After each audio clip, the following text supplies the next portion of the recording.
আমি বিগত 16 বছর আন্দোলন সংগ্রামে সবসময় সক্রিয় ভূমিকা রেখেছি এবং জনাব তারেক রহমান যেহেতু তারুণ্যের প্রতীক, যদিও আমরা বলে থাকি যে তারুণ্যের প্রতীক, কিন্তু তার বয়স কিন্তু এখনো 60+। তারপর আমরা তারুণ্যের যে ধারণ করি তাকে, এটাই আমরা এই স্পিডটাকে আমরা কাজে লাগাতে চাই এবং আগামী রাষ্ট্র কিভাবে সুন্দরভাবে পরিচালনা করতে পারি একমাত্র সেই প্রচেষ্টা আমরা এগিয়ে যাচ্ছি।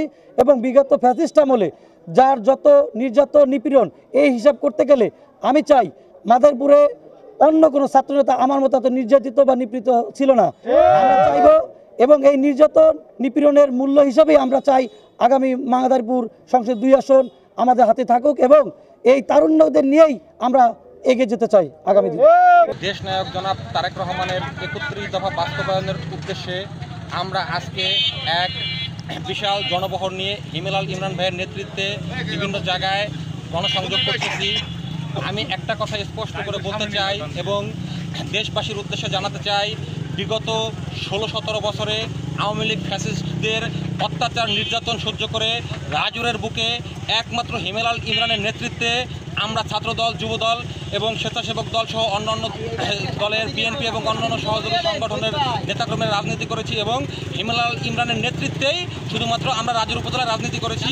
আসলে আমরা দীর্ঘদিন রাজনীতি করেছি ফ্যাসিবাদের আমলে, যখন হাসিনা স্বৈরাচার দস্যুরা আমাদেরকে লাঠিপেটা করতো, তখনও আমরা তারেক রহমানের নেতৃত্বে, হিমেলাল ইমরান ভাইয়ের নেতৃত্বে রাজনীতি করেছি, রাজনীতি মাঠে সক্রিয় ছিলাম, দীর্ঘদিন জেল খেটেছি, জুলুমের শিকার হয়েছি।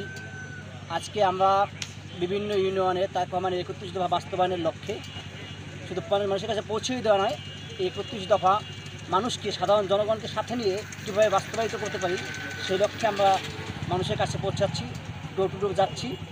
এবং মাদারীপুর 2-এর আমাদের সর্বোচ্চ লিডার, আমরা যার রাজনীতিতে আসক্ত বা অবিভক্ত হয়েছি, যাকে নিয়ে আমাদের অনেক স্বপ্ন, কারণ তার মতো স্বচ্ছ পরিচ্ছন্ন রাজনীতি আমি দেখি নাই কাউকে করতে। দুঃসময় যে আমাকে আগলে রেখেছে, সর্বোচ্চ প্রাধান্য দিয়েছে, সেই হিমেলাল ইমরান ভাইকে আমরা মাদারীপুর 2-এর ধানের শীষের মাঝি হিসেবে দেখতে চাই।